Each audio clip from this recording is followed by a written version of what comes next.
I can see the presentation better. All right, all right. Okay, good.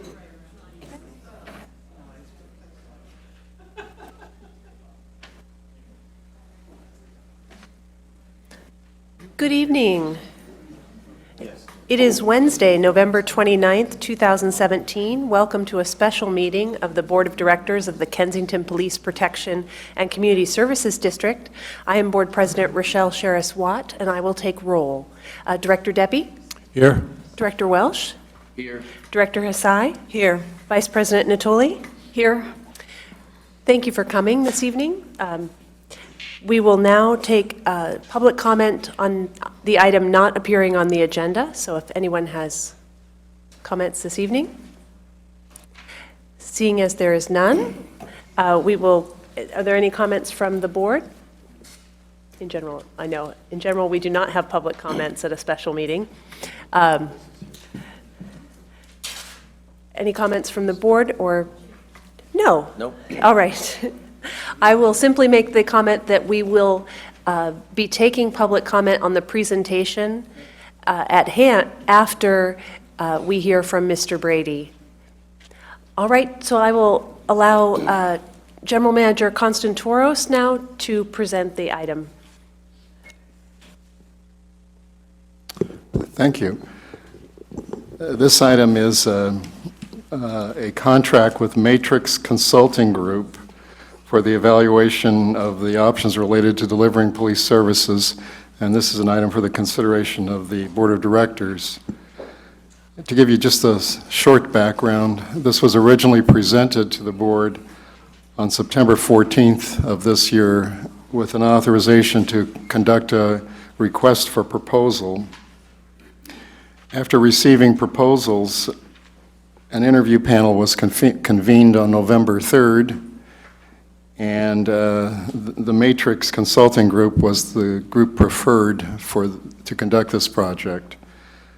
I then went through a reference process, and the references came back positive, and we are here today to recommend the Matrix Group to the board. I also wanted to note that we did update the board on this process at the meeting of November 16th. And Mr. Richard Brady, who's the president of the Matrix Consulting Group, is here to give a brief presentation to the board and the community. All right, Mr. Brady, would it be easier if I certainly will move, but if the board members make their move now, just before you begin? And okay.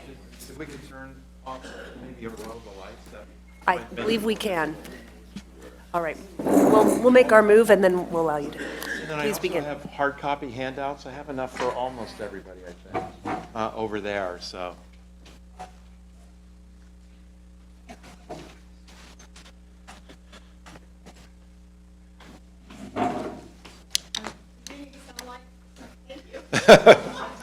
Yeah, me too. Oh, I see. That works a lot better. Okay. Even though it's a small room. Does that sound okay? Okay, again, my name is Richard Brady. I'm the president of Matrix Consulting Group and the head of our public safety analytical practice. I would be the project manager on this assignment, assuming that it gets a favorable vote this evening. And what I'd like to do is... A little closer, okay. I'd like to talk a little bit about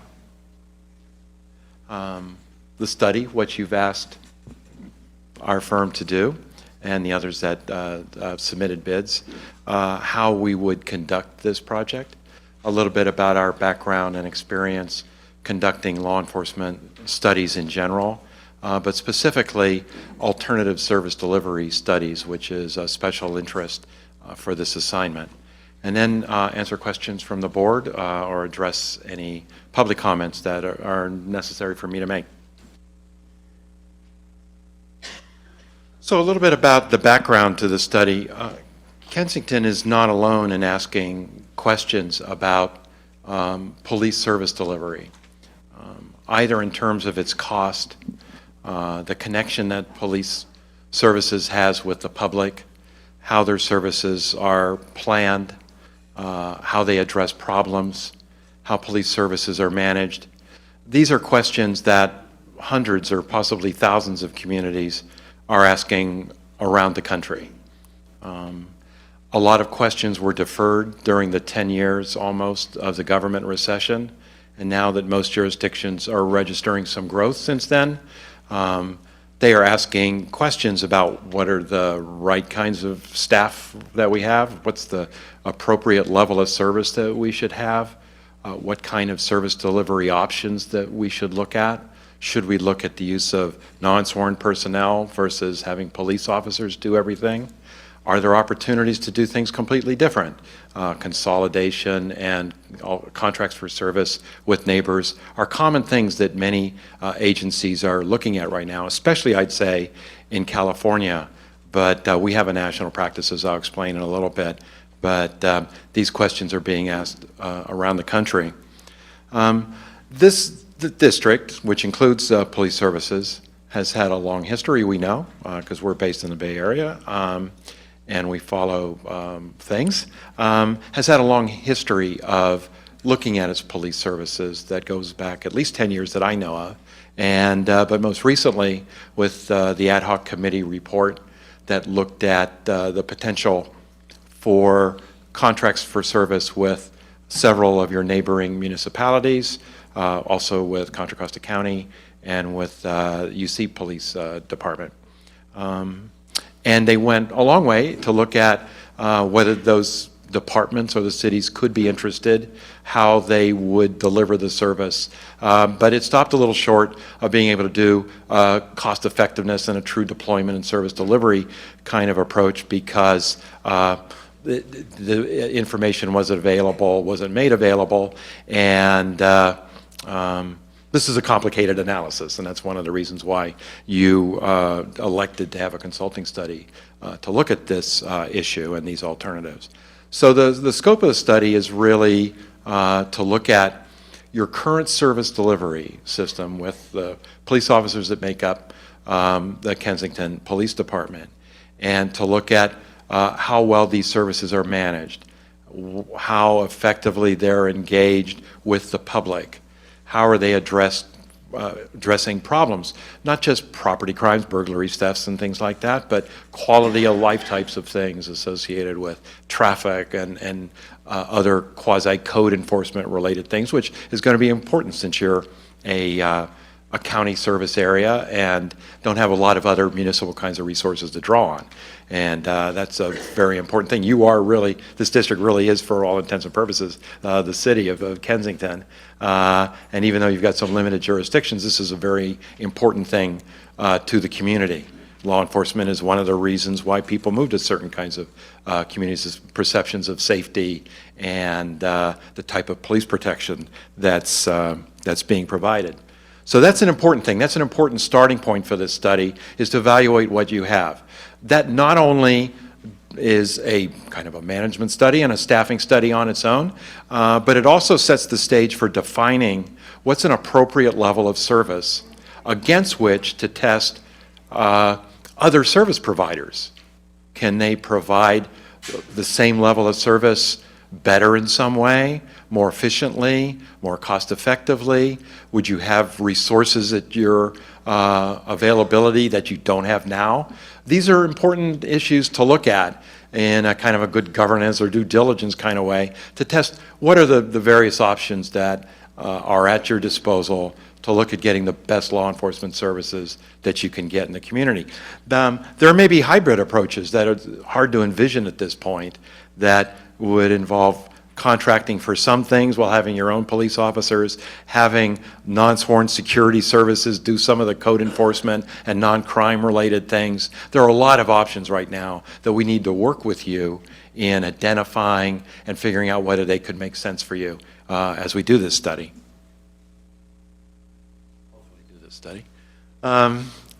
So let's talk in a broad way about how we would address that scope of work and would do this study.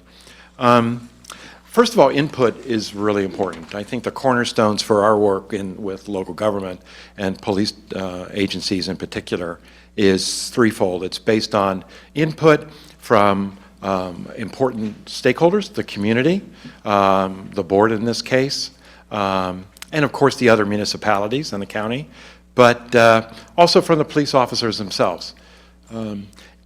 Because even though we're a locally based firm and we follow things and we can get smart pretty quickly by looking at the history of police services in Kensington, nobody knows it better than you. The people who lived here for long periods of time, had worked with the police officers here, are elected officials to represent the board and directly dealing with law enforcement and the other services that you have. So we would start out the study with extensive interviews with community representatives, starting with the board and the general manager, but other important external stakeholders that need to be identified to us, because that helps us define what are appropriate levels of service that may or may not be met right now, and what are issues about delivery of police services now that we need to focus our attention on in this study, either in the examination of current services or in looking at these alternatives. Getting input from the public is incredibly important in this study. I think because it's a small community, it helps facilitate getting a lot of input. And in any small organization, the tie between, in this case, police services and the people being protected is much closer than it is in most larger jurisdictions. You're on the first name basis often with police officers. And so this input is much more important for us in this study than it would be if we were studying San Francisco or San Jose or some other jurisdiction like that. So we've proposed a couple of methods, which I'll talk a little bit more in depth about as we go through this presentation, that include not only the interviews with community leaders that I identified, but also an online survey, which people would be made aware of from the Kensington website, police or district, maybe a link in some other way through other social media, Nextdoor, Facebook, Twitter, with the other platforms that you may use in the community, and print and other kinds of methods to get the word out that there's an opportunity to provide input to the consulting team about law enforcement services and the alternatives that we'll be looking at. We've also proposed town hall meetings or focus groups. Our idea, and we're flexible with the way in which public input is sought is sometimes different for different communities, and they want different kinds of things, either an invited focus group approach or a open town hall approach. I think the open town hall approach for a small community works best. So we would do that relatively early on in the study. What the online survey does is it allows us to get hopefully a lot of input from citizens about police services, but because it's an online survey, you can only ask questions that are about an inch deep. But by having an open town hall meeting that gets discussion among the participants that can last up to a couple of hours, you can go much deeper into the feedback about important issues that we need to evaluate current law enforcement services, as well as these various alternatives that we've been looking at. We've had a lot of success in getting community input in this way. Recently, we did a study for Berkeley that looked at beat design. It was just the structure of their beats, and we had an online survey and town hall meetings in each council district. Some of them had 100 or 200 people there. Some of them had 2. It just depended. So we had quite a range. As you know a lot about Berkeley, there's quite a range of opinions there. So we think that's important. We would also get input from the department, the police officers who provide the service. This is a small enough police service where we're going to be able to have one-on-one interviews with every employee in the police services. So that will tell us a lot about how they interact with the community, how they handle workload, how they identify proactive activities that need to be done, and the like. We will collect a lot of data in this study. We'll get information from the computer-aided dispatch system, which says something about all the calls for service that they handle, crime and quality of life kinds of service issues. We'll know how many people respond, what kind of call it was, whether you needed outside help, the amount of time they spend on it, what they do with their proactive time to be on top of problems in the community in a more proactive way, like traffic enforcement or being someplace where there's been burglaries in the community and things like that. So we'll also, of course, get cost, deployment, personnel issues, and things like that.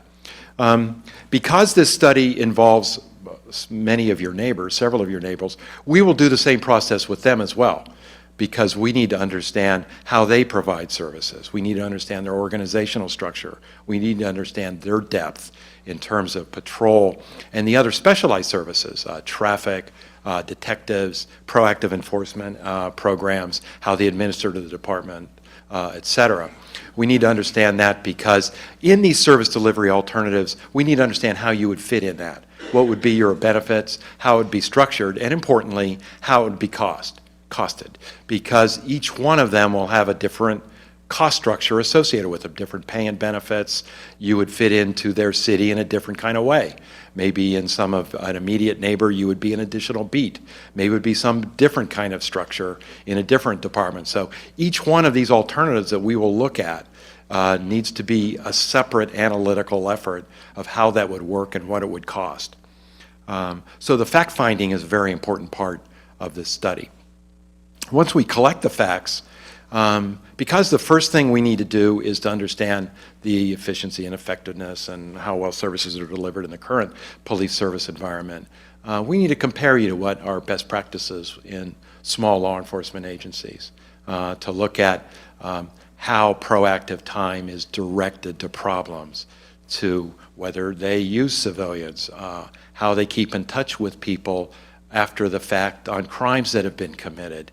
And we use a best practices approach to compare what your agency is doing, and that will identify many of the good things that they're doing, but also to identify issues. Because where we need to go from there is to develop a set of assumptions on what is it that you want your law enforcement service to be.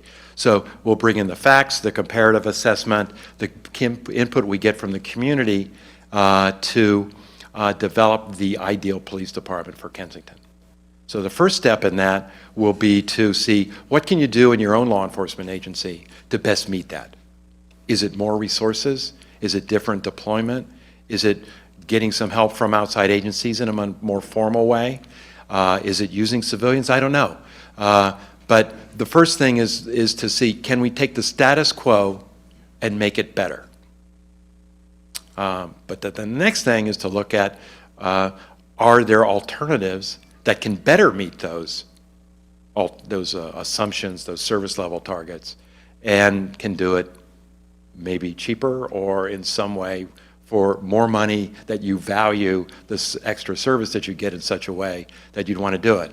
So what we're doing here is providing the analysis and the perspective and the insight on the choices that you have as a board and a community on your police services. We don't have a vested interest in any particular outcome. We are here to come up with solutions that could best meet your law enforcement needs in the community. So I think that's the study part of this effort, and that's a fairly traditional thing that we do fairly frequently in California and around the country. But you've asked us to go further than that. If the decision is made to have a request for a proposal process with some of your neighbors to provide law enforcement services, we would take the lead or help you develop a request for proposal, would help evaluate the proposals submitted by the agencies that are interested, do some research and support a decision-making process, and would help structure a contract with you if that's the direction that you go. So let's talk a little bit more about the public input choices. And again, I just want to keep stressing that in a study like this that has the potential to look at very different kinds of service delivery approaches for the community, your input is essential, critical, pick the word that you want. And the approaches that I mentioned before are ways of getting input early on in the process, as well as throughout the project. So the interviews up front that I mentioned are ways of getting, why are you here? What is it about the efforts in the past that have led to this study? And what are the problems that you're trying to address, and what kind of alternatives that you're looking at? And to use the interviews, to use the online survey, and to use the town hall meeting / focus group kind of approach to get that input. But then later on in the study, once we have done the analysis, it's appropriate to do that again and to lay out what our findings were in terms of what are the problems that you need to look at in police services, regardless of the service provider, and then what are the steps you could take with your own police services to address those problems, and then what the contracts for service could do, how they'd be structured, what could they cost, what are the advantages and disadvantages of each. And I think that would be an important public input process to get the stakeholders, the community involved in this, and have a public workshop at the end of all of this. But again, the choices are up to you, and so we'll lay out the pluses and minuses, but they should have some combination of those kinds of approaches. So again, staff input is critical too. In all of our studies, the ideas for improvement often come from within, because they are the people who are providing services. They know from a law enforcement perspective what the problems are. Often they're frustrated in their ability to provide better services than they are at present. And plus we need to know what they do and how they do it. And so as a result, we will be extensively involved with interviewing them, at a minimum once each for every staff person, but several of them on multiple occasions, quite clearly. There's something else it does. I mean, they're in kind of a, not unique, but a special place at this moment. They know they're being looked at for opportunities to improve how they're providing services right now. They know that you're looking, and we're looking at alternatives. So they need to know that a firm and the consultants that are doing the study know what they're doing. They've done this kind of study before. They've done, in my case, hundreds of law enforcement studies in California and around the country. And it gives us some credibility. The other thing that gives us credibility is to stress that we've got no vested interest in a particular outcome. We're here to look at choices and to provide you with ramifications of those choices so that you can make a decision. So as I mentioned earlier, we have to study the potential contracting partners in as much detail as we're studying you. Because they're larger agencies, that's actually going to take more effort than studying your police agency. Because they're much more complicated agencies with more staff certainly, but more differentiation in what they do, which is a potential advantage to look at in all of this. But we would need to know their cost structure, their management structure, and how they would, if they're interested in contract services, and several of them are, apparently according to the ad hoc study, but also what their thoughts are about contract approaches. We've got our thoughts about contract approaches too, and we do contracting studies in California and around the country. And the way it works best is some sort of cost plus basis, that the cost is their personnel costs and some allocated indirect costs associated with the administration.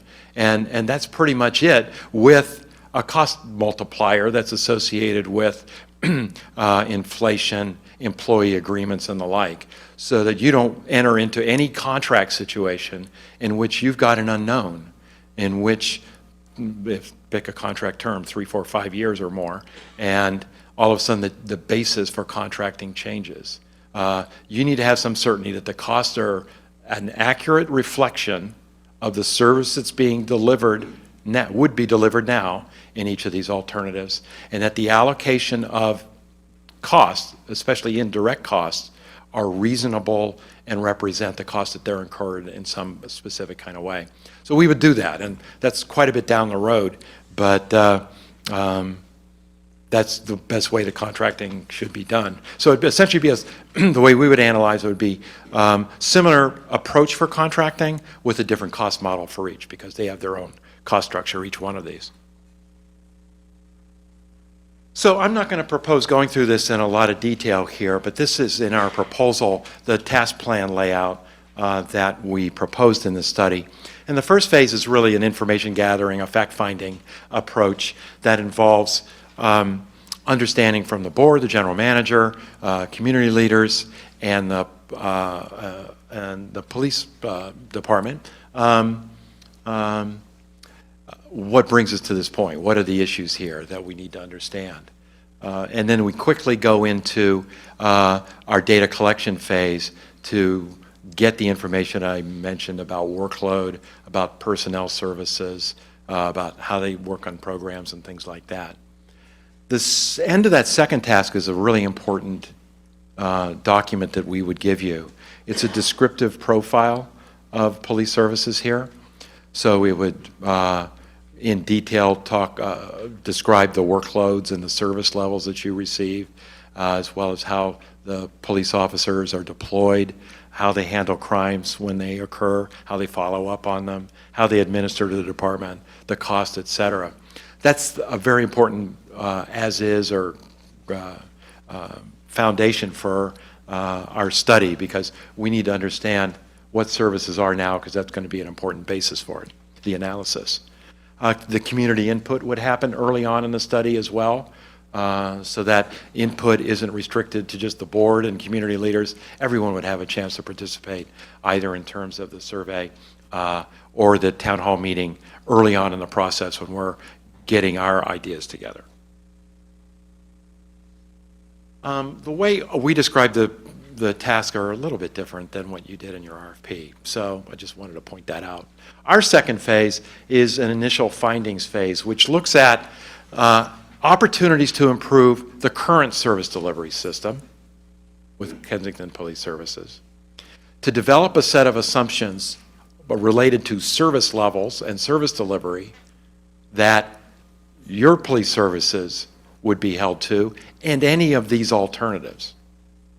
And then we would identify those alternatives and look at the structure, the deployment, and the costs associated with each one of the potential contract service agencies that we would look at. And that relates to what kind of resources, staffing are required to do it, how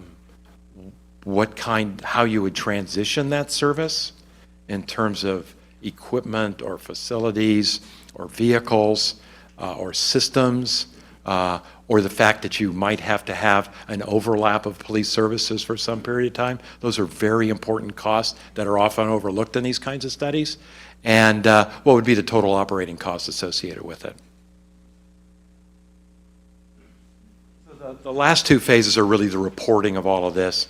And if it goes to the next level, if you're interested in pursuing contracts with one of your neighboring agencies, assisting and taking the lead in the RFP and decision-making process for you. So that's the study in a nutshell. It takes about 18 weeks for just the study portion. And 18 weeks is, I don't know if that seems like a long time or a little time to you. People have different perceptions of these things. If you think it's long, it's because we could be doing a service assessment of 6 or 7 police departments. And that takes some time, not just in terms of the contacts, but also doing the analysis. If it could be shortened if there are fewer alternatives, but that's what it would take. So the RFP development process, it really varies because your stake is much more important in terms of how you are evaluating the proposals that would be before you, and what kind of process that we would design to interview and evaluate the potential service delivery providers. But it would probably be about 6 weeks to 2 months, something like that.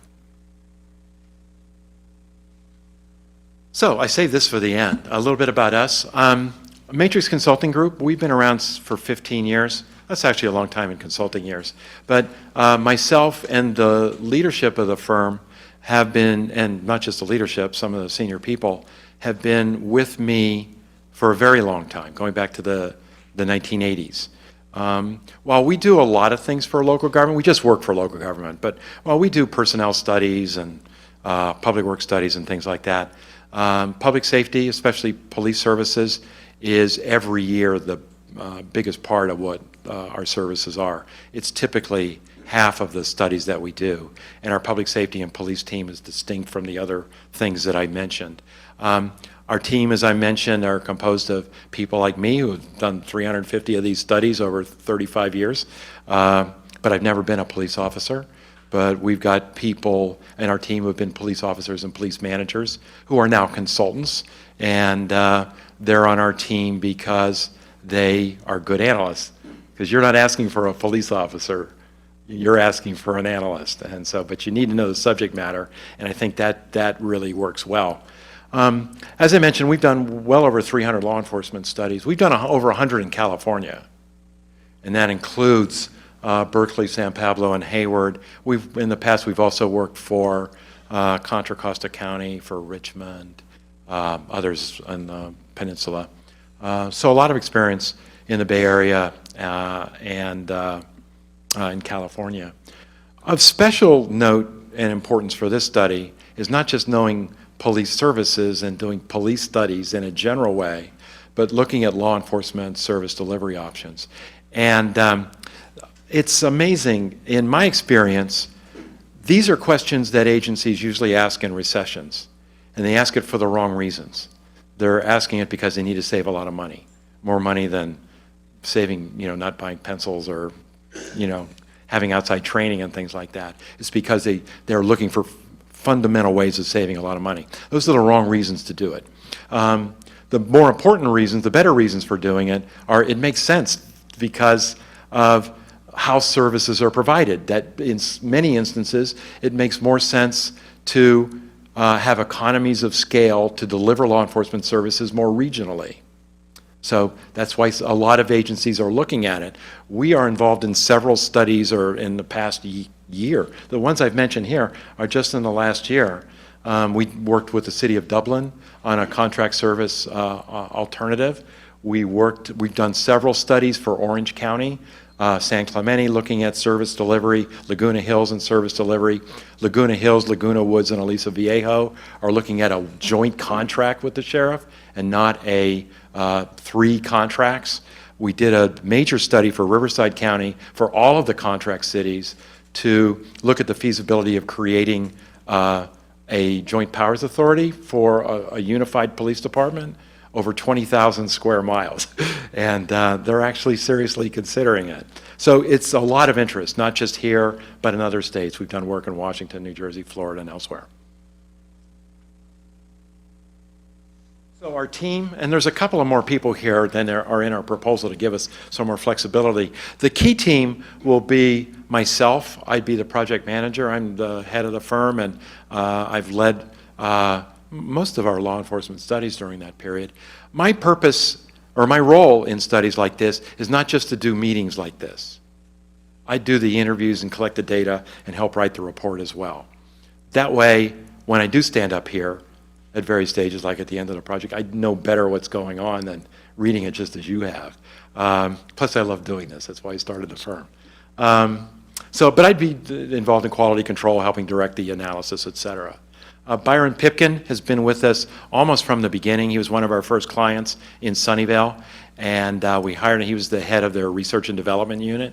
And so we hired him, and he takes the lead in all of our service delivery, a lead analyst role in all of our alternative service delivery studies, the ones I mentioned in the previous slide in Southern California. He's been a key analyst on that. There's another Brady on this project, and he is my son. He's been with us for 5 years, and he's already been involved in 55 police studies. He has recreated our police analytical business, where we're developing models, like cost models. He developed a cost model for Riverside County for 13 agencies, creating a joint powers authority. Became an expert on retirement systems in California, and also deployments. And so he's a pretty key person there. Greg Matthews He's been with me for 3 organizations going back 30 years, and also focuses on alternative service delivery projects as well. Sean Messenger used to be a police officer, a firefighter, and a 911 manager, so he's got all the public safety bases covered. And he could be involved too. But the 3 key people are the first 3 that you see there. And that is it. That's my presentation. Thank you.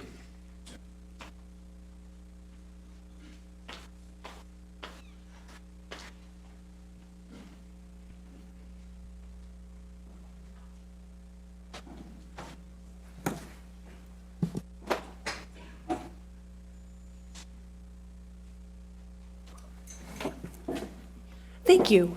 I think we will take public comments and questions in just a moment. I think first, I'd like to ask the 2 board members that sat in on the interviewing to explain to us perhaps what caused you to prefer this firm over the others, and to give us a little bit about your choice here.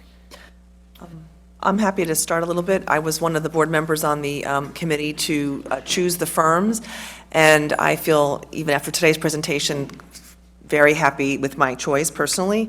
The involvement of the senior leadership and the staff, staffing of the project was key to me. I think you saw from Mr. Brady's presentation that this is not sort of a top-down firm where the partners and principals don't really take part in the project. The reason we choose firms for their senior leadership is because of the depth of experience, and this firm clearly was going to take that depth of experience and be hands-on in the project. The emphasis on the public participation, the public input was clearly important to all of us. And the focus on police services is really also what convinced me. I mean, the other firm did some of it and did other things, but I felt like this firm's, really bread and butter was around public safety and police. So those are 3 of my top reasons why I chose this firm. I should point out that we were just about completely in agreement on choosing Richard. And one thing that was important to me was, in addition to the experience of dealing with this issue in many other settings, not only in the state but around the country, he seemed to get the real need for us to make a decision based on data, and that we really do have a choice here to make that, there are 2 very different paths. Either we keep our own police force or we go to this very different paradigm. And he, actually I have a few issues with the proposal that I'll be talking about in a little bit. But in the interview, it was clear to me that there is a lack of bias here about either approach. They've made recommendations both ways in the past. So that's really what motivated me, and the excellent communication skills, especially by comparison to who was there with as another possible choice.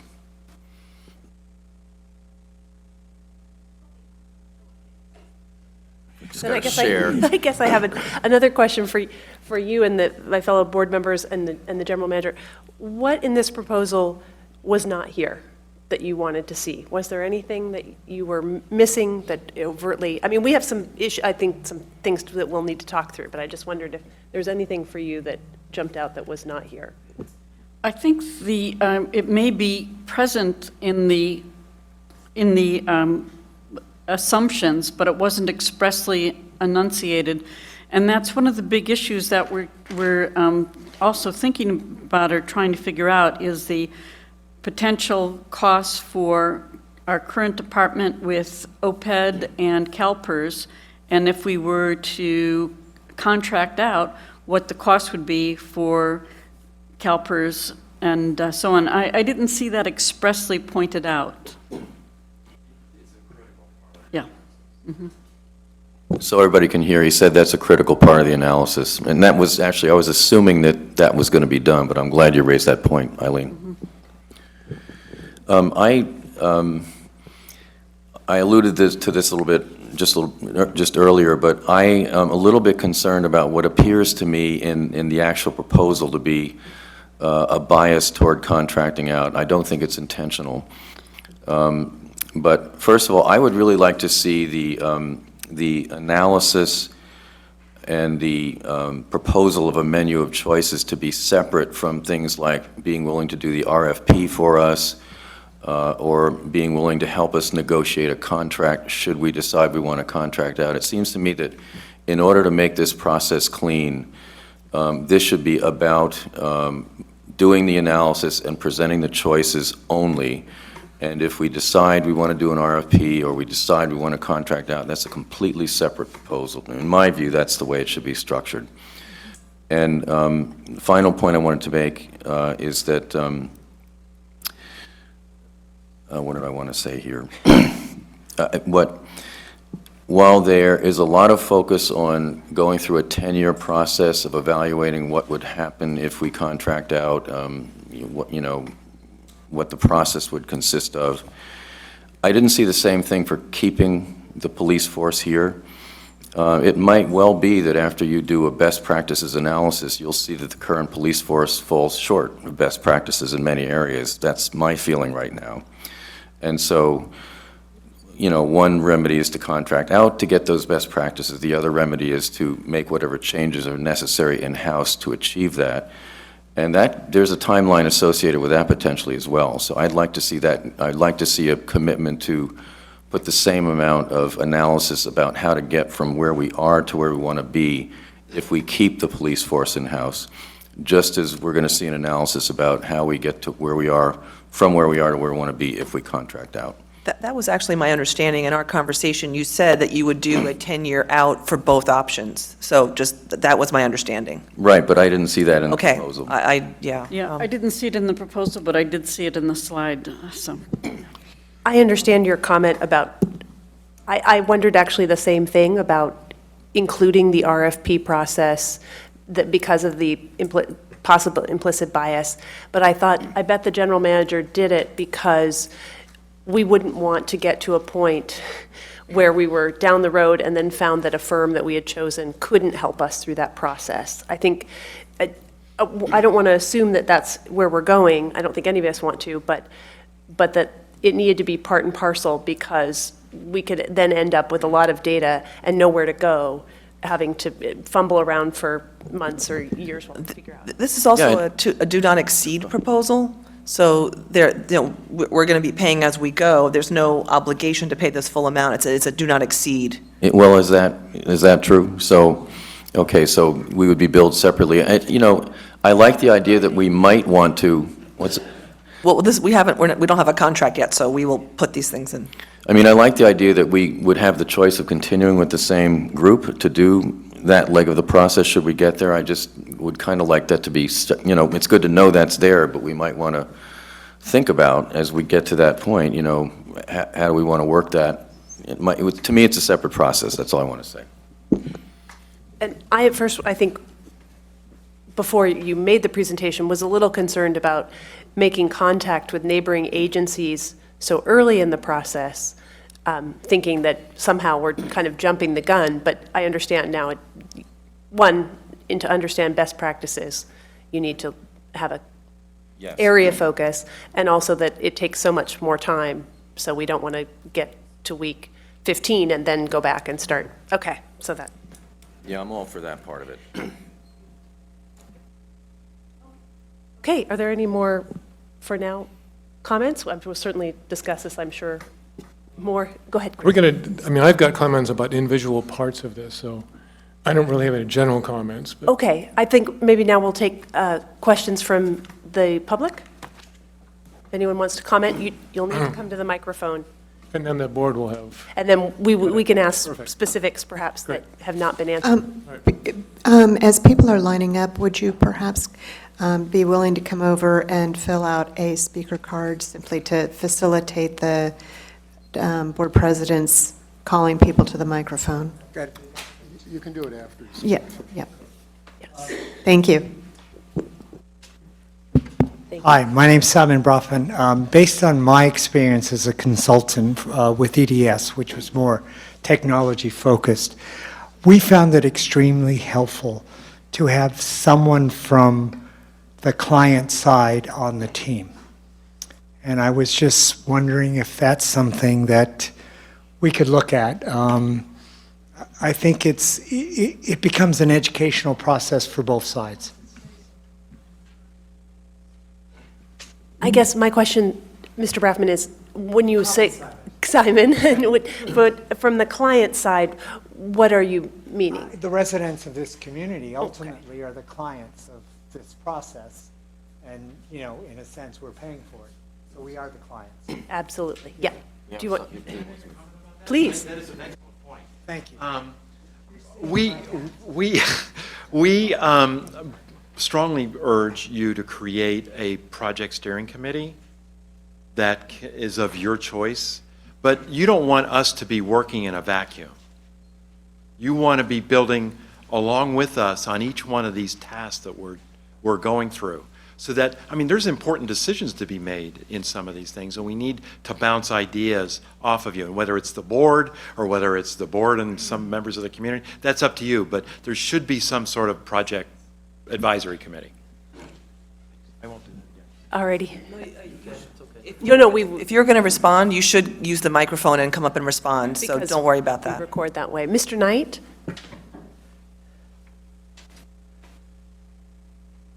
Anthony Knight. It's been noted many, many times in this community that we have a very lopsided allocation of resources between the police department and the fire department.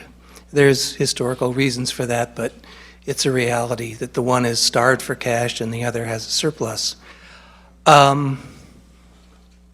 What I'm struck with in the presentation this evening and also in the conversation is this is being presented as if there are two choices, one being contracting out and the other being retaining our police department. And there was a lot of discussion, particularly in the ad hoc committee, about a third choice, and that was consolidation of the two districts.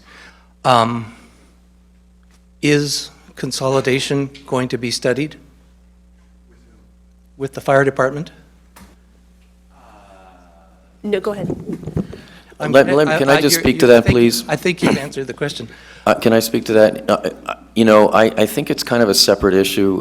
If it turned out that we want to, you know, let's say we want to contract out, but it's gonna be an astronomical cost and we can't afford it, something like that. You know, we might at that point say, well, you know, what are the alternatives? And consolidation of the districts would be one possible alternative, but we're not there yet. His study, if we were consolidated or not, his study would have to look into exactly what it's looking into, is how can the police services needs of the community be met most effectively. Whether we're one district or two, it's the same study. So I think it's, you know, we might get to that issue at some point in the future, but right now, we need to focus on police services and what our best alternative is, in my view. Okay, well, in my view, we are already discussing that. The ad hoc committee did look at that as a choice. I see it as an equally weighted choice, and I don't know why it would be suddenly ignored when it has been discussed in the past. Well, I could say simply that our job as a board is to provide the best police services to the district that we can do. And what we are doing is looking within our police department and our community to find out how can we present those services. A dollar amount will come down the pike. We'll figure that out probably in shorter order than we would like. But for now, we need to know, what are we doing right? What are we doing wrong? And how can we be the best services how can we provide the best services possible to the residents of Kensington? That is quite separate from how we fund those services. So at this point, we're asking the question, what can we do better? Okay, so now as a taxpayer, let me respond to that. What my concern is that the best use be made of my tax dollar for public safety. And what I see is yet another example of the isolation of the two districts, the police services working on, just as you say, making the best police department and the fire department making the best fire department. And I've said this before, but my concern as a citizen with my tax dollars is public safety. And I think that those two should be combined, and I think that this presentation should be made to the fire board as well, that they should be included in this discussion. None of the fire board is here this evening, and I think it's their business. They're certainly welcome to attend as citizens, so. Go ahead, please, Mr. Brady. It depends what you mean by public safety and consolidation, because we've been involved in those kinds of studies before. So we were asked to look at law enforcement services, and that's what we proposed to do. So there's two broad kinds of ways of looking at public safety. One is an administrative consolidation, where you've got a public safety director and you've got one management approach to public safety. But the integration of police and fire is a very different thing, where you've got people who are trained and qualified to fight fires, to be emergency medical technicians up to paramedics, because I don't know what the district provides in terms of EMS, and police services, and to do those simultaneously is a different kind of analysis. I mean, we can look at that in some way, but it's a different thing than what we've been proposing here. Thank you. Okay. Jim Watt?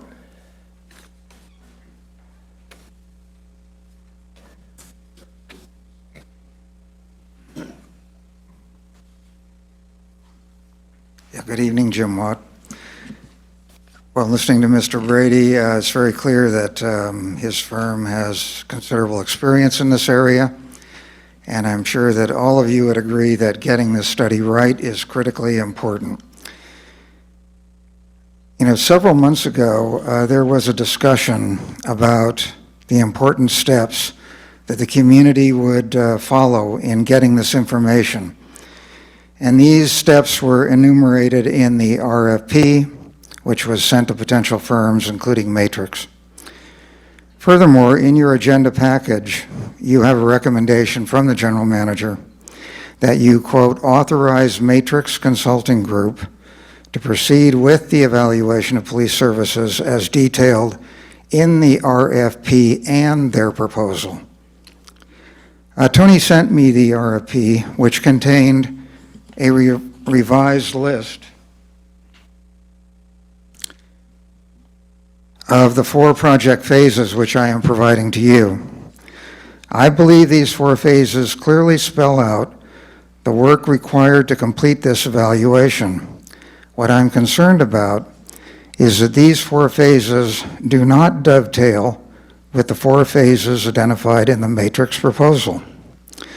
Until these factors to be analyzed by Matrix, as set forth in their proposal, are consistent with the RFP, I believe this board should not approve the Matrix proposal in its current form.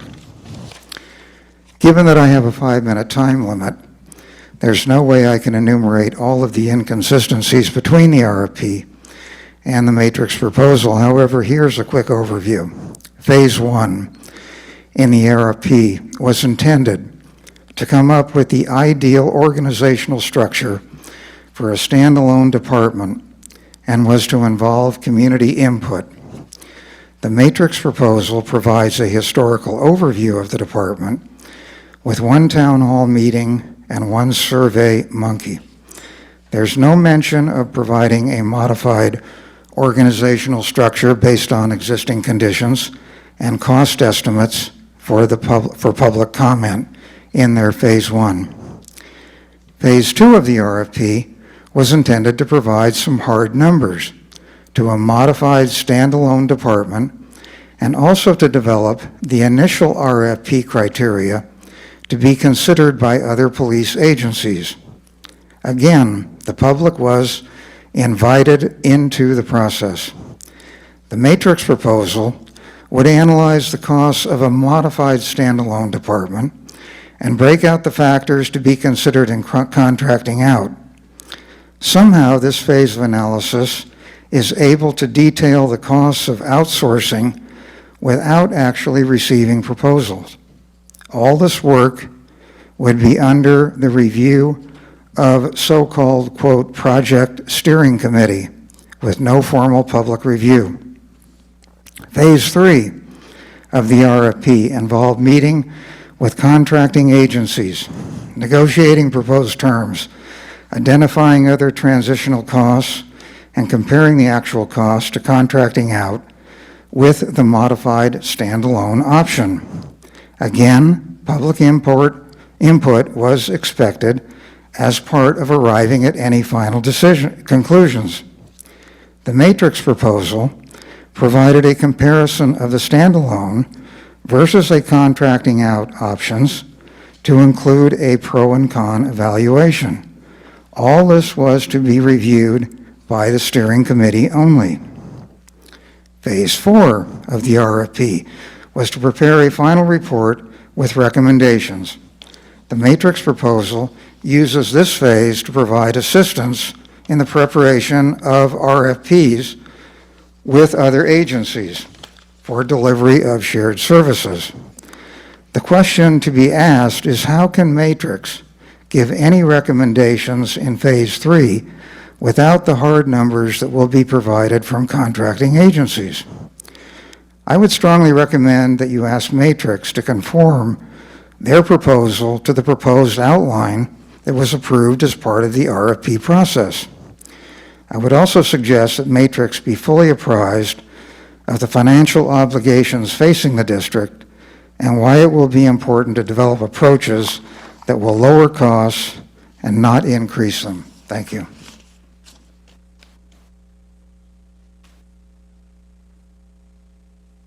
I mean, I'm happy to as well. Well, let me answer that a couple of ways. First of all, in a contract, your RFP would be an exhibit attached to the contract, as would our proposal. So if there are any inconsistencies in the organization and work approach, the RFP and the proposal are legal requirements for us to do. So in looking at an analytical problem, different people have different ways of looking at things. And we, in this development of our task plan, we made sure we reviewed all of these things because this was in the RFP that we reviewed. We saw that modifying the phase structure a little bit so that we had a clear fact-finding phase, a clear analytical phase, and then a reporting and, you know, this follow-up stuff relating to the RFP made a lot of sense. In fact, we do have an extensive analysis built into our work plan of looking at organizational structure, at staff utilization and staffing levels, of service delivery, et cetera. It's task 3, I think, in the task plan. It goes initials, it goes to profile, it goes to community input. Task 4 is evaluating the current police services as if we were just doing a police department study for Kensington. And that's our base level. So at the same time, we're getting information from other agencies. We're not getting proposals from them. It's not our place to get proposals from them for a start. But it's our job to keep those potential contract agencies honest, as it were.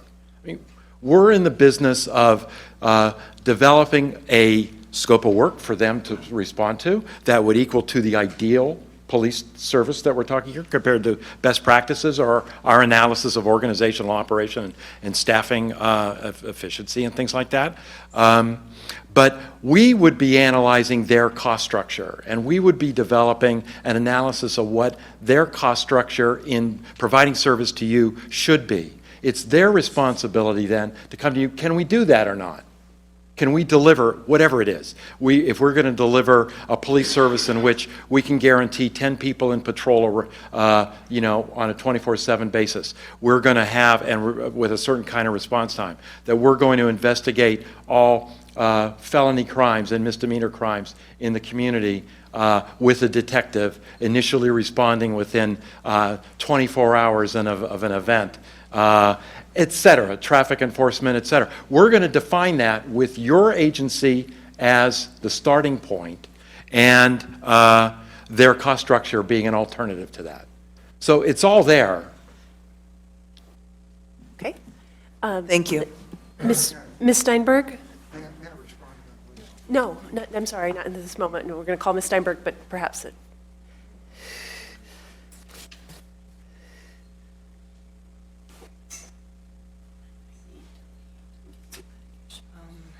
This is too high. Okay. Barbara Steinberg, can you hear me? Yes. Can you hear me now? Oh, thank you. Can you hear me now? Okay. I was very glad to hear about your planning to involve the community on whether to contract police services out or structure, whatever structure we're going to have.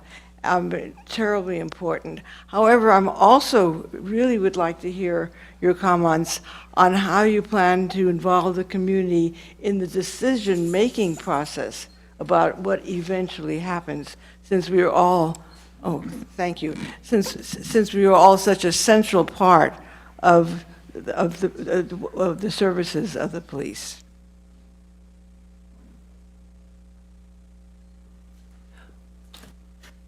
We have some methods for involving the community within the project, and then when we get to decision-making, we'll be exploring what needs to happen, and we will make the decisions at that time. Because I'm not sure where this project is leading us, so we're not sure what decisions would need to be made. So I would hate to put the cart before the horse, so. Ms. Lipscomb? Linda will do it. All of a sudden, we're filling out slips and we're calling Mr. and Miss. All right. Really. Minor comments, not questions. First of all, thank you very much for your presentation, but I find myself again wondering why we are here discussing this when we have a perfectly good police force that might need some tinkering and tuning, and that's what we ought to be spending money on rather than going through this again. I note that Brown Taylor in 2009 produced a report looking at the same thing. What did he say in conclusion? Frank can hear me, right? Too loud for you, Frank? Okay. My word. Brown Taylor concluded, how's that? In approximately 2009, that initial preliminary evaluation of the potential for outsourcing police services, and I believe he was with Matrix at the time, was he not? No? Before that, he was with Matrix? Okay. In terms of reduced costs through economy of scale and depth of resource offered for specialized services, but, he then says, a more in-depth evaluation of Kensington ongoing direct costs, and he goes on with some specific things that were related to the comparison with services provided at that time with the El Cerrito police force, including the cumbersome and costly transition process and potential adverse impact on the existing Kensington staff, suggests sufficient economies and/or service enhancements are not present to focus immediately on contracting as a service alternative. That is a comment, not a question, and I suggest that you look at the 2009 report, and here we are spending more money on that, on another analysis, duplicating that, bringing it up to date. There is one other involvement of the community that is the kind of 800-pound gorilla in the room, and that is an ordinance requiring a vote of the people if we are to contract out, and the cost attached to that. I know you all have an opinion, which I have read, which purports to conclude that this is not a constitutional ordinance. Nonetheless, let me quote you from a California Supreme Court case. The people's reserved power of initiative, our ordinance is from an initiative, is greater than the power of the legislative body.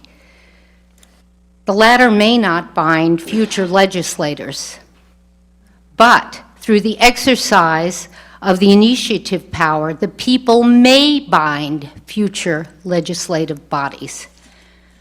So I suggest there is at least a question, a substantial question, as to whether that opinion regarding the constitutionality or the bona fides of that ordinance exists. And so accordingly, the costs of a catfight over that should be included in any assessment. Thank you.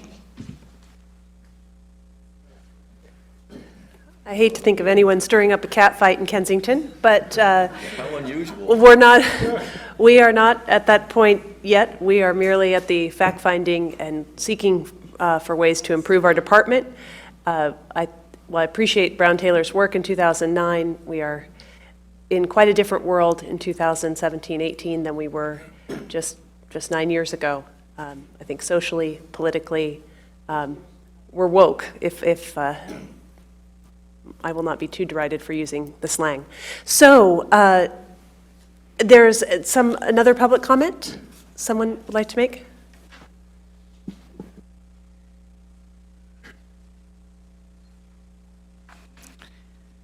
I declined to fill out the yellow card. I'm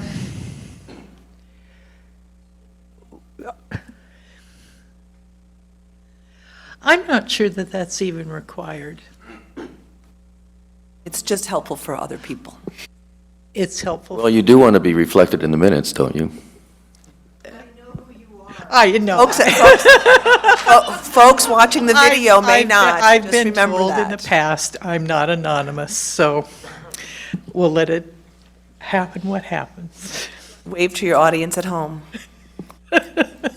Yeah, they aren't looking either. Okay.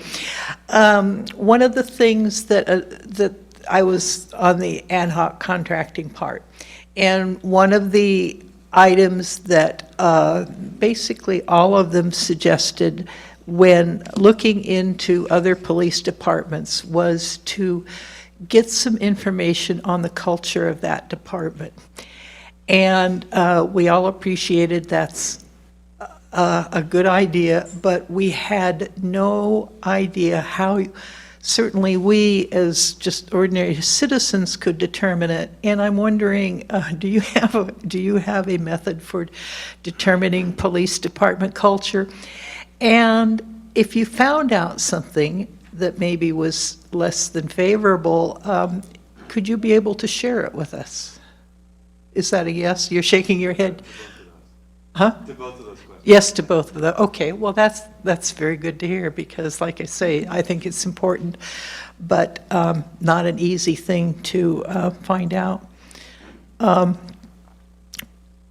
And another issue is particularly with the sheriff. We didn't try and talk figures because, well, it was preliminary and just really out of our purview, but the sheriff wouldn't even talk to us, not even give us an interview, because we weren't somehow official enough for them. And do you think you'll have a better luck with talking to Contra Costa Sheriff than we did? You don't know. Elected officials are difficult to work with sometimes. Well, this is an embarrassment. Is the sheriff elected? Yes, okay. The other departments, we weren't always talking with an elected official. So, okay, good luck. Thank you.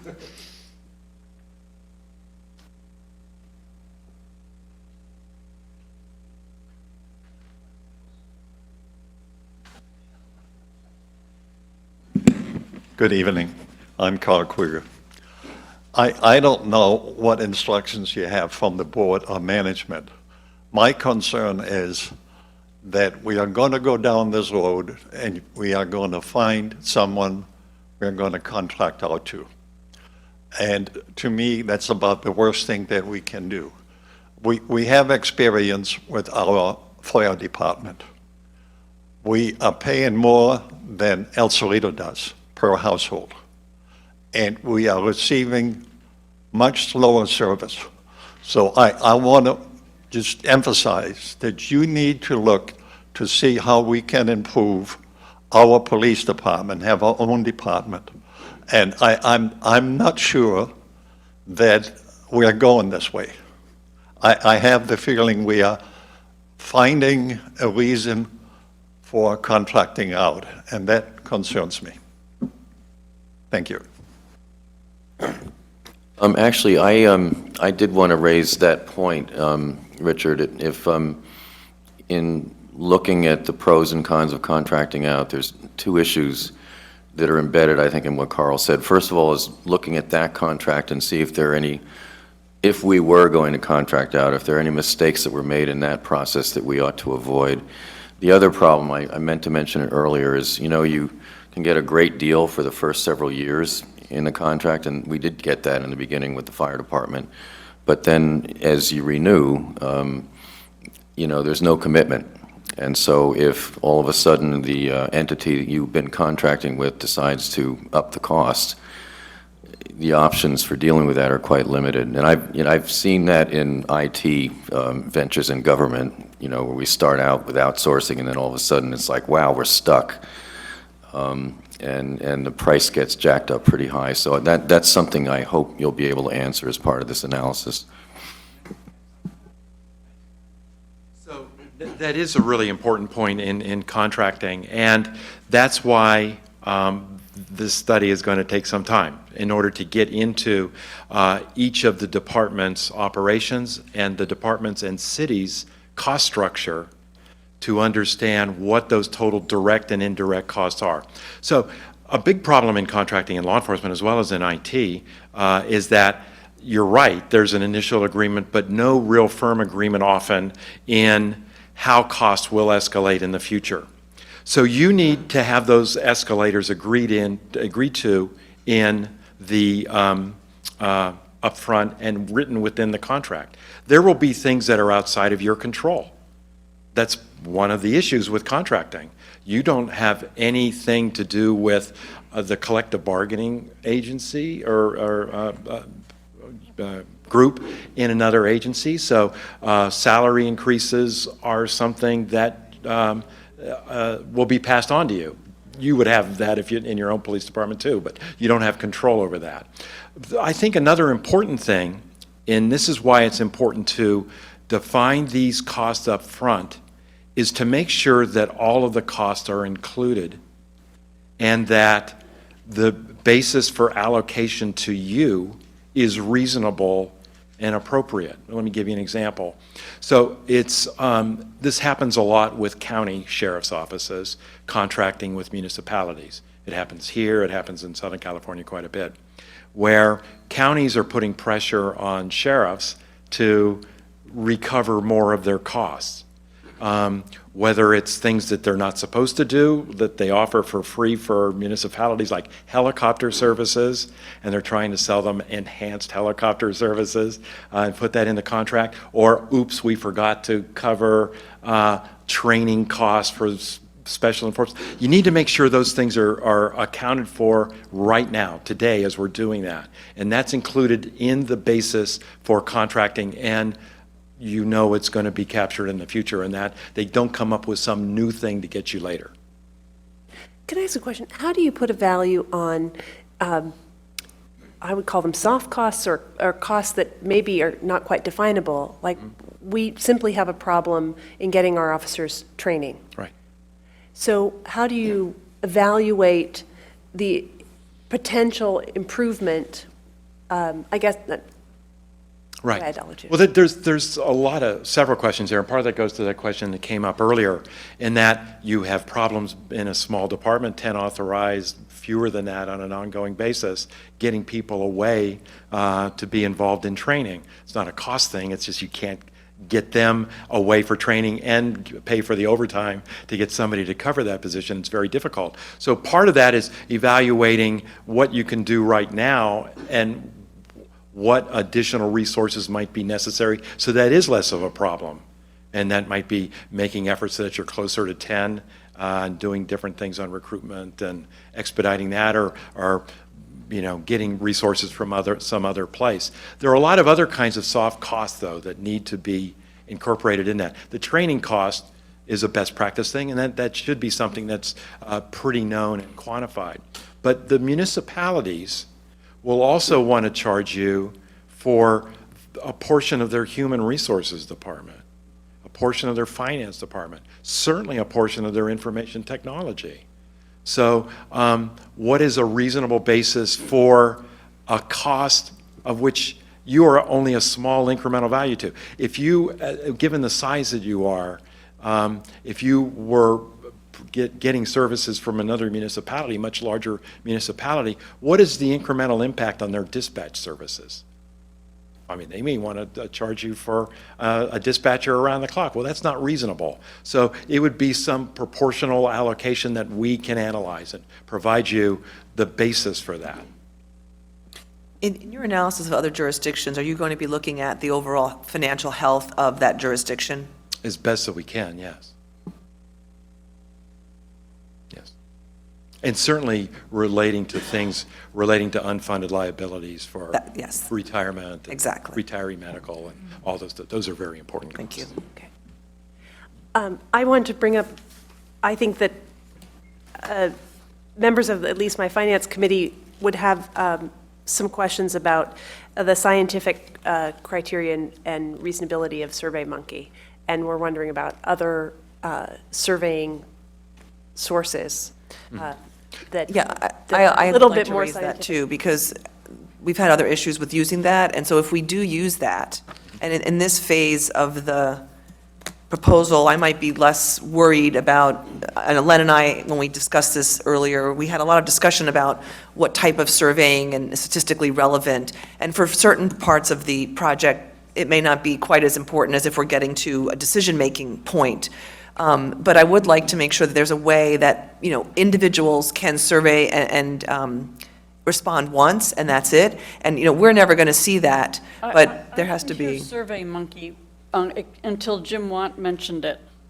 So It's mentioned once in the proposal. It's what we typically use. Yeah, it's what you typically use, but I would like to make sure that it's, secure enough that a person can do it, but do it once, and that you have some kind of information that's a unique identifier. If it has to be someone's name, that's fine, because we're never going to see it. But I think there has to be some way to make sure that it's one person, one survey. No, SurveyMonkey actually has tools embedded in it that can allow you to put in a requirement that only one computer that it can recognize is providing input. Well, people Now, a share problem with computer, that- people share computers, so I don't want to limit Right. the right and So participation. sometimes you can limit it to, say, 3 or 4 responses from a particular computer. Okay. See, I think, especially for a jurisdiction this size, getting a scientifically valid in terms of significance and margin of error is going to be very difficult to do. I'm not saying that we have to do that for this phase potentially, but I still would like to make it as rigorous as possible. I agree with that. So what our objective is just use it as a tool to get attitudes.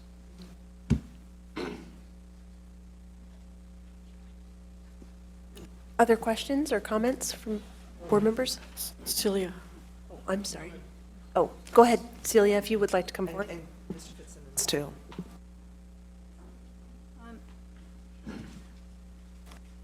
I've heard comments.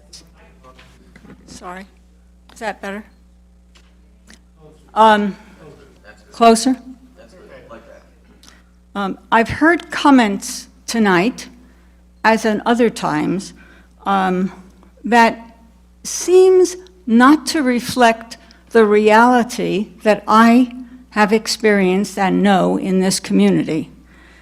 I am hearing comments that our police department is really a fine police department. I mean, let's face it, it is a troubled police department, and unless we accept that reality, there is no way to improve what we have. And we are still considering ways in which to improve the police services and perhaps decrease costs that are delivered, the police services that are delivered to our community. I also hear that the fire services are not good. I do not know anybody in this community who has complained about the delivery of fire services or paramedic services. Now, I think that one should look perhaps at the legal costs that each of these two departments or district has had over the years. The police department has had phenomenal legal costs, much of which is attributed to the police officers. The fire district has had virtually none. Look at the number of complaints that there have been. There are numerous complaints about police officers, and I am not aware of, maybe there has been one complaint, if any, about a firefighter. I mean, if you want to improve things in this community, you do need to be realistic about what we have here.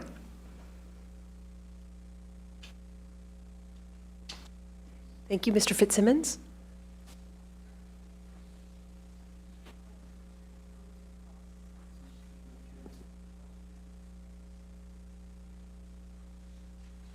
Hi, Kevin Fitzsimmons. I'll fill out one of those forms.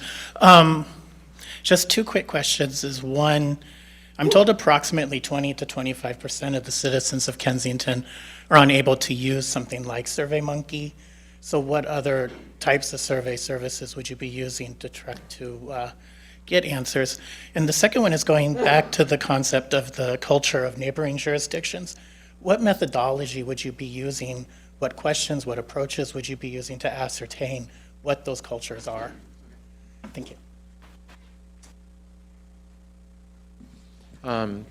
To get additional input from people in Kensington who don't have computers, we can have paper surveys at the library, for example, or at the police facility that they could mail in or put into a box. We use those kind of methods quite often.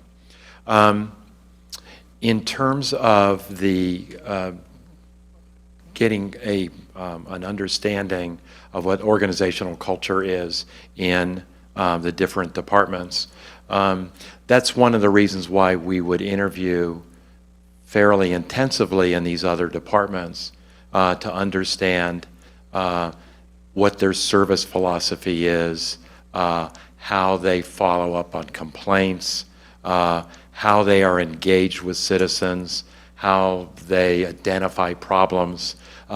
We wouldn't have the opportunity to do an employee survey, which we often do in our studies because they probably wouldn't let us.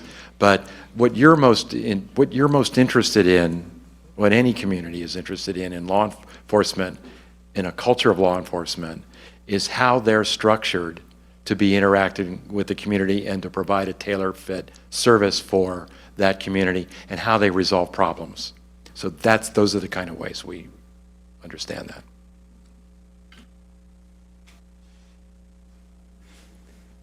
Okay. Mr. Debbie, did you have questions?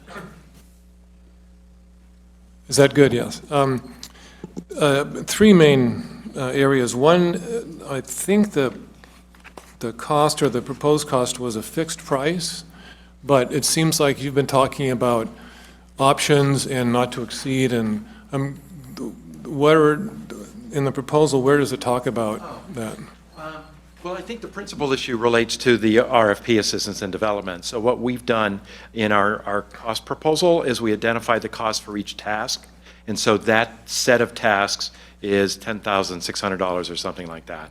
So you could elect not to do that and structure the contract that at that point you can make the decision not to spend it if that's not the way you want to go. Because you talked about also 3 to 6 different departments. I would imagine that would affect the cost as well. How many departments? No, we figure there's a certain number of alternatives that are going to come out of that, and we'll figure out the way to. Okay.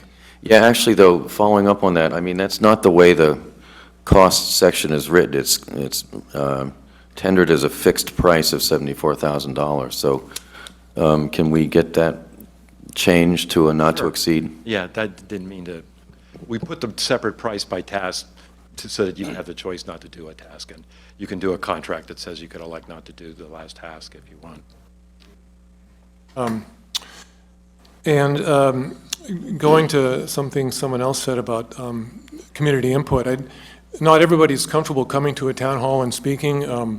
And as I said, a lot of people don't have computers that they want to use them. And so I'm wondering or they don't want to fill out a survey, but I get emails. I think a lot of people here get emails about the police, both pro and con that they might not want to share in other forums. So it would be nice if we could somehow have multiple avenues of getting input to you, not just a community forum or a online survey, but basically any way someone wants it. Maybe someone wants a letter. I have a neighbor who just likes write physical letters and mail it. So Or telephone. right. I want to make sure that all of those, yeah. that everybody could be represented no matter how they want to communicate with you or with us. So, Definitely. okay. And the third is about the RFP. The subcommittee on contracting, I believe one of the main findings was they couldn't get much attention or time from agencies unless it basically they had an official RFP in front of them. They didn't want to discuss what it was going to cost and get really detailed information just on an ad hoc, excuse the pun, basis, because they're busy and they're not going to spend a lot of time on just somebody wanting information. So the 2 points is that I think it's really important we get a contract RFP from agencies to be able to evaluate. I think we can, I'm hoping you can determine what it's going to cost us to get a department that we want in-house. I think we can all give you the time and everybody give the time. But for other agencies to give you enough time, it was my understanding that without an RFP that we give to them and saying the board is really interested in doing this, they're just not going to give you more information or much more than this ad hoc subcommittee already found out. And so that's my concern, is how are you going to get their time share, their attention, enough information so we can really evaluate something without an RFP, and my understanding is it's just not possible. I mean, you've done this for 30 years, so tell us. Yeah. Start out with a city manager, first of all, rather than a police chief, because that's the police chief's boss, except, I guess, in Albany. Most of the information we need to do the assessment of cost is publicly available information. You're talking about cost of running their existing department. Exactly, in terms of salaries, benefit structure, all their operating costs, the organizational structure. There are parts that we do need to get their help on, certainly deployment kinds of issues, how they would serve Kensington, the call for services, like how highly utilized their people are. But let me give you another example. There's kind of two agencies we're going to deal with. There are going to be agencies that aren't interested for one reason or another. You found that out in the ad hoc committee. We'll find out on this process. Well, fine. If they're not interested, they're not going to be interested. But there are many other more enlightened agencies that are going to look at this as an amazing opportunity. One of the projects we've just finished is with Rancho Cordova in the Sacramento area, and they've received actually a really good contract service from the Sheriff's Department, but they're looking at all their options too. And one of their options is to establish a municipal police department, but another option is to look at contracting with another municipality. Citrus Heights, in this instance, it used to be served with by the sheriff. They created their own police department 10 years ago. We worked with them at that time. And so they're two cities, they're bigger than you, but Citrus Heights realize that this is a win-win for them, that they have the opportunity to use a contract to help them get some things that they couldn't get before. Maybe that's just deferring or sharing overhead costs. That helps reduce their net budget overall. But maybe it's a way to get another person on duty around the clock that would serve Kensington but be available for their larger, I don't know what it would be, but many police managers and municipal managers as well would look at some more regional service delivery system as a way to improve things. Well, could I also, it seems to me that, I think the point you're raising is legitimate. It must have been kind of frustrating to go to those people and have them say, well, how do we know you're serious? The fact that we're hiring a consultant to go to them probably will show them that we're pretty serious. I would imagine that would add a little bit of weight to the inquiry. I hope so.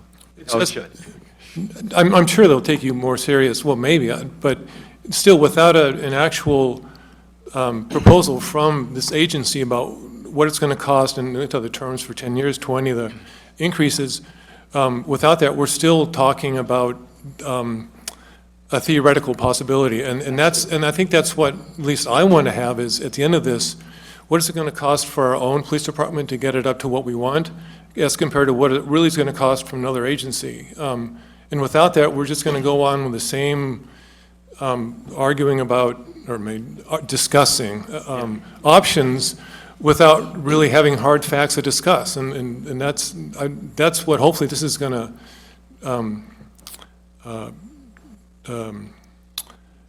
lead, well, not prevent it, eliminate that vague discussion, and we can all in the community talk about concrete alternatives as opposed to theoretical alternatives. So I guess in designing this study, you had two choices.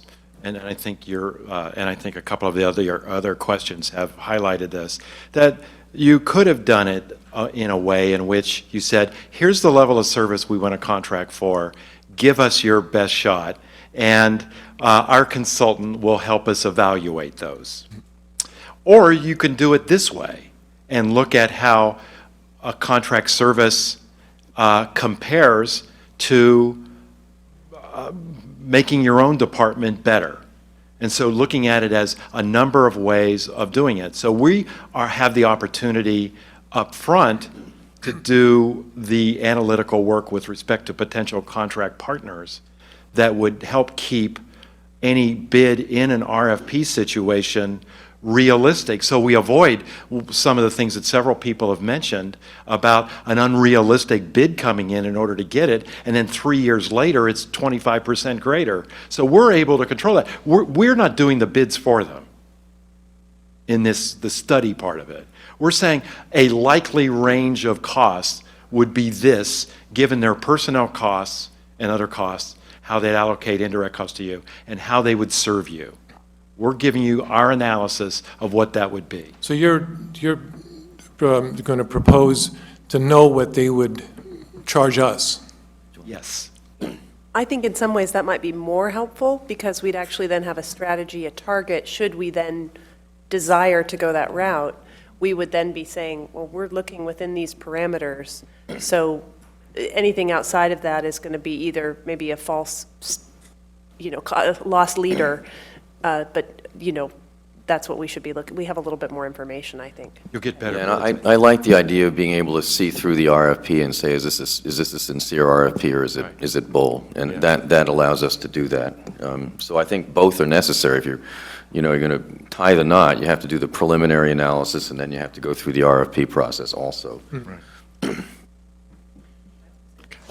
I think I'd be a little remiss, this is well outside the bounds of a proposal, but I certainly have received a lot of citizen concern about the viewpoint in this highly charged political climate of, let's say, our sheriff happens to be very pro-presidential policy, and how that reflects in policing. So I'm wondering if some point, I feel like I should, if we go forward with this study, of course we would be talking about this with board members, but in not saying that might be part of what I would like to see considered. I mean, just as an adjunct, but that is something. We are, as a firm, we're committed to what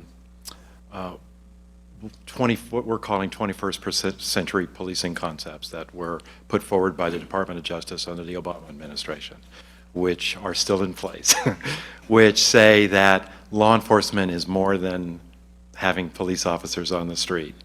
It's what kind of police officers you want, how are you recruiting them, how are you training them in the academy, in the field, and in service.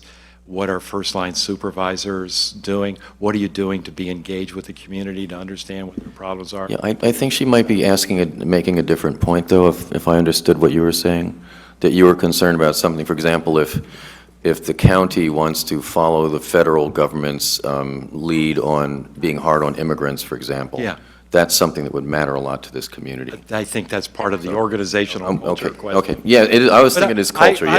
I was trying to give you the, I was trying to indirectly answer that question by saying we don't believe that are the kinds of principles that law enforcement agencies should be organized around. Okay. Are there any other public comments this time?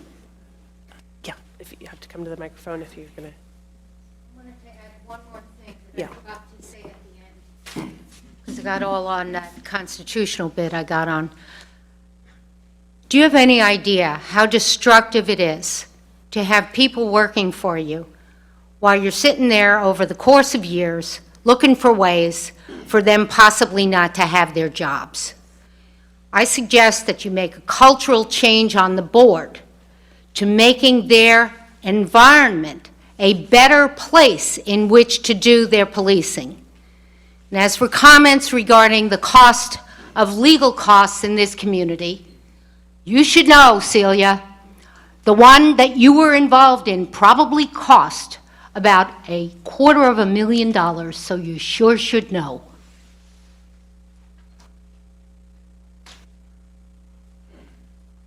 I can't let Linda's last comment go unchallenged. Yes, it may have cost a lot, but at any point, the existing board could have just said, no, we're going to take a vote. We don't have to pay these legal expenses. All right, are there any comments on the proposal? Are there any further board comments? I have just one. Oh, Go ahead. I'm sorry. Did you want to say something? That someone, if anyone wants to come again, I mean, you can. Maybe he hasn't. Should anyone wish to make a comment, you can. We let everyone speak first. You may, and then we're going to. Which one? Well, we let everyone go through once. Seems like we can come up a second time. I would like to say that I agree completely with Chris Deppe. I think that to go forward without getting hard costs from these outside agencies makes a mockery of this whole process. And what I'm seeing in the proposal from Matrix is that that is going to come after the fact and after the decision apparently has already been made to proceed in that direction. And I think that it's critically important to do that. There are so many aspects to contracting with another agency that will only be garnered once you put that proposal out to them. Are they going to accept all of our employees? Those employees that they're not going to accept are going to become a cost factor for us to consider. The only way in which you're going to really know what you're going to get with contracting out is to get a proposal from them. And I agree with Chris. The only way in which any agency is going to spend the time and effort to come back to you and to get the approval of their city management is to have the assurance that this is the direction that you want to go, and they should spend the time and effort putting that information together.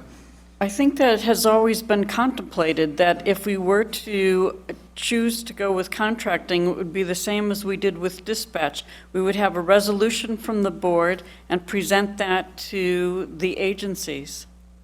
I agree, but I would like to say, too, before you answer, Jim, I would like to just say that there's no harm in getting the information that Mr. Brady proposes, because if there is something way out of whack, we're going to know it. If there's really a huge barrier to pursuing that option any further, we will know that. So there's nothing that precludes going there. I understand all that, Sylvia. However, again, I wanted to make that point, but I was denied the opportunity to do so, which is that in the RFP that we talked about 2 months ago, it specifically says under Phase 3 that we are going to get contract proposals from these agencies and be able to make our decision based upon hard costs from these agencies.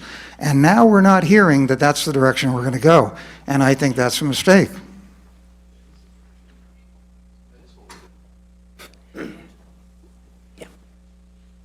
That is what we're doing. We're analyzing likely cost first, and then we're getting the RFP, for the advantage being that you can have better responses to your RFP. Yeah.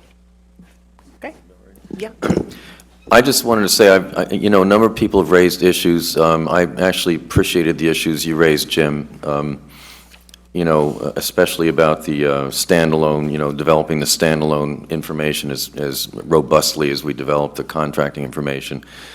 I'm assuming that all this has been taken to heart by you, Richard, and that as we go through these phases, we'll have opportunities with the public input and with the board discussions to steer the analysis as it goes forward. So I'm not seeing any need for a formal change in any of this, except I would like our attorney to look at the pricing and make sure that that's clearly not to exceed basis that's the pricing is proposed in the contract.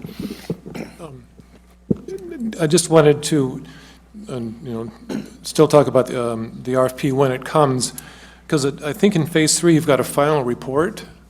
But again, I don't see how you can have a final report without a proposal from an agency. You could have a preliminary report, but without, again, a concrete proposal, we're just going to be talking about theoreticals about what it might cost, what it should cost, but not what it will cost and what the ramifications are. And so to me, a final report can't be done until we've got both sides of the equation to compare to, especially talking about advantages, disadvantages, reasons for recommending or not. That's, to me, comes at the very end after we've got the proposals from another agency.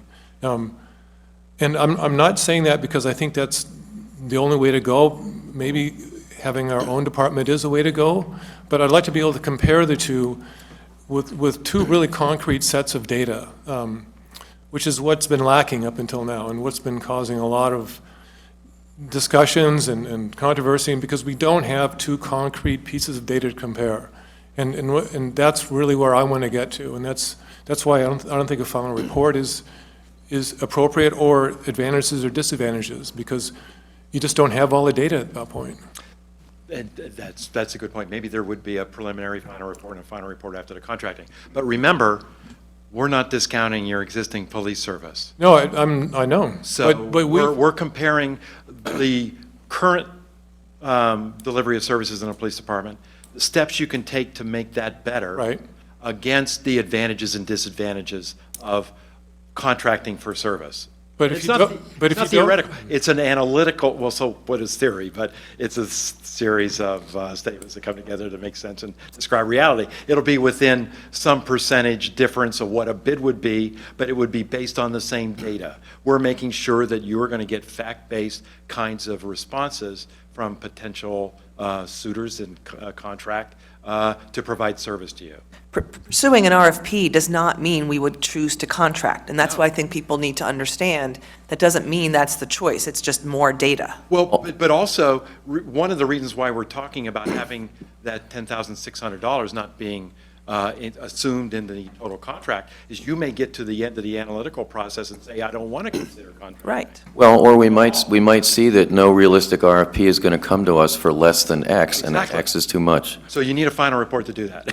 So maybe it's a final report minus the actual bids that would come through if you went that direction. Or Part 1 and Part 2. Yeah. Yeah, exactly. I understand the intermediate steps and failing sooner rather than later as far as going that route. But I think to really know, you've got to have a proposal from an agency. Right. Without it, you're just guessing. Maybe an educated guess. Hopefully, very educated guess. but it's not it's not a bid. Not a bid, no. Absolutely, I agree. And as other people mentioned, it's not just money. It's what happens to officers. What is the CalPERS? What does the transition look like? I mean, there's a lot of factors. Perhaps you could provide to Tony, who could provide to the board, some of the specific examples of clients that have been through a process that we're talking about, so that we could potentially talk to someone and say, okay, at the end of that phase, when you had this sort of analytical data and a study of your own department, what did you learn? That might be helpful to some people if they want to talk about that. Several. Okay. You talked about CalPERS. Where does the CalPERS implication of contracting out come in? When do you know that? It's both a cost and a risk. And as we work with the other agencies, we will understand what their situation is. But it's our agency that... It's your agency as well. Right? So when would that be in your timeline? In each one of the steps, it'd be from a fact-finding phase part, as well as when we're doing the analysis of what you're going to do in the next 5 or 10 years. I'm sorry.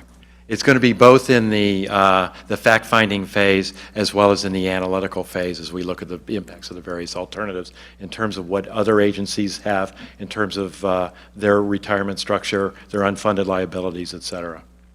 But I think we have a CalPERS payout that we might have to do, right? Right. And that's the dollar amount that I'm wondering, when will we know that? That's not clear that we would have an actual Right. payout, so that's a question. Yeah. But you would not whatever the ramifications are of... Right. We will know that before, say, Phase 3, is that right? Yes, you will. Yes. Okay. I think the best analysis I can do is when Eileen and I went through the dispatch contract, I think I'm seeing this unfolding a lot the way that did, which is you recognize the question you're trying to answer, the problem you're trying to solve, then you begin this fact-finding and you refine, and then a wrench gets thrown in and you say, wait, okay, now this can happen. And so we were constantly analyzing data. So sometimes things come at different times than you expected. Analysis has to be redone that you thought was final. It'll be a process, and it's a little bit of a dance as it goes along, so that you're keeping open to possibilities while trying to nail everything down to absolutes as much as you can. So that's kind of what I see. So CalPERS, unfortunately, as we all know, can be a black hole of information. So we'll be trying to get that every which way, not just from Matrix, I think, but from our own staff, and figuring out the best we can. We're at point, here we're considering this solution. What does that mean in terms of CalPERS? Because we have to look at every option to know, and they're kind of, going to be difficult. Yeah. Even in the best of circumstances. And they don't give out theoretical information. They tend to give it out when you're creating something. Yeah, you've already done it, and it's Right, too late. right. You have other examples in California of these processes, so that's also informative. Right. Well, I would like to make a motion that we direct the general manager, Anthony Constantoros, to enter into a contract with Matrix Consulting Group, give us an evaluation of options for delivering our police services. I'd like to second that, but I'd also like to add to that, can we have our attorney review the contract, and does she want to comment? I would actually like to make a comment. I would suggest that you authorize the manager working with the board president to negotiate and execute a contract with Matrix, subject, of course, to legal review for form. Works for me. All right, so I'll make or Len makes the motion and I'll second it, per Ann. All in favor? Aye. Aye. All right, the motion passes 5-0. So more work for you. Tony, please. Well, there's just a couple of loose ends that the board may want to comment on. The first one is the discussion of having a steering committee work with a consultant. Is that a concept that the board favors and are interested in? If you are interested in, we probably need some process to select that steering committee, and that should include at least one member, maybe two members of the board. We don't have to make that decision tonight, and you can delegate that decision, but that is something that probably would be helpful. The other thing, I think the other two things that are, and you could leave the steering committee do that, or you can have me do the other two items. The public input, there were a lot of ideas on public input, and there wasn't a clear public input plan, though.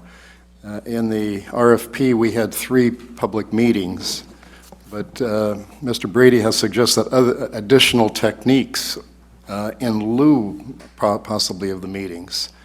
So there's a question of what kind of public input do you like the 3 meetings? Do you like the survey? Do you like the focus group concept?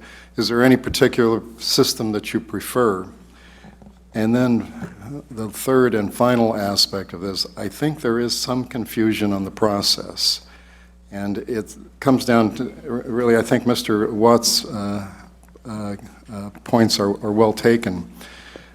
There is, in the RFP,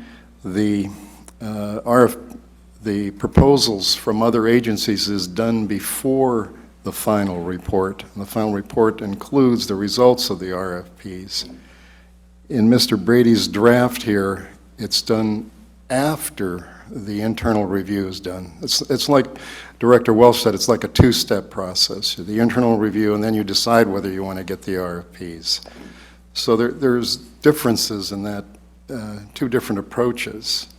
So I think those are kind of, if you could help us with some direction from the board, if you have any preferences in those areas.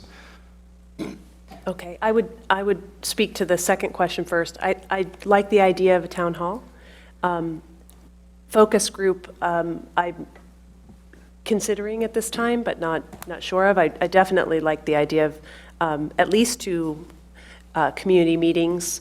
I like the idea of some kind of survey and information gathering that allows people to do it from the privacy of their own home and be anonymous if they need to. I think that's important. So, On the third point, I thought Len's, illumination was fine, that the end of that first phase doesn't include RFPs, but still is valuable information, and then nothing is final until we choose to go forward for an RFP and get an RFP. So structurally, the steering committee issue, I think we might want to take that up at the next board meeting. But I'm anticipating that we'll want to use the steering committee as a vehicle to help us with a lot of these issues, help us firm up, how we manage the public input. I agree with everything you said about the town hall and the survey and, whatever we can do to maximize, being confident in our understanding what we think the community wants us to do. I hope we can do that a lot without slowing down the process. So does that make sense to the steering committee next time around? I have to say, I'm very cautious about using a steering committee. I think we had the ad hoc committee, and I think that there's pros and cons of using public input, in addition to the fact that we are dealing with private information that we are not allowed to share, and sometimes we're not even privy to it. It becomes very difficult, I think, to use community members effectively because of these restrictions and POBAR rights. So, because people are not able to have a full explanation of point of view that staff and board members may have. And I think we're very committed to public input, and so there's a lot of opportunity for the community and the public to be involved, and the project steering committee is sort of a separate issue that is just administrative to move things along. It's not about input. I think there's plenty of opportunity for public input. I'm concerned that it would be seen invalidating it would slow the project down and perhaps invalidate the impartiality of how people viewed you, so.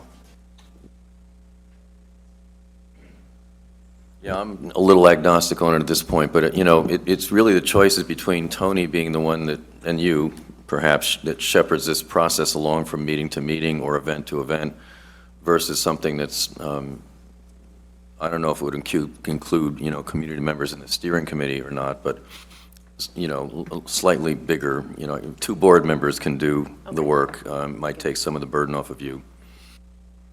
Well, if I may, that could be a steering committee. It'd be 2 board members and the general manager, because it is difficult to select community members. How would you select them, and what would the process be? It'd be very complex. Okay. I'm willing to serve. I'm willing to serve on it. Okay, I think it's a great issue to bring up at the next meeting. I'm sorry, Ann, do you have? I was going to recommend that if you went with the manager's suggestion that you consider it an ad hoc committee for the purposes simply of keeping this report moving forward.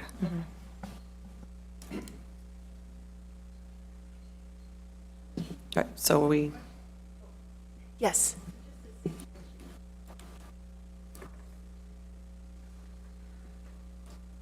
Marilyn Stolen. Just wanted to suggest that you might consider just using the Outlook for the survey.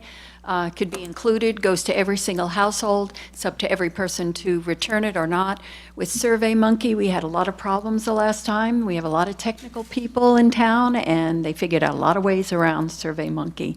And nobody trusted the results, and that's been the history of this town. So maybe something very low-tech, just like voting is becoming, paper ballots maybe again, just put a sheet in the Outlook. Okay. Oh, thank you. I think we'll try every method to get input because it'll be important. All right. I make a motion to adjourn? Please. I make a motion that we adjourn the meeting?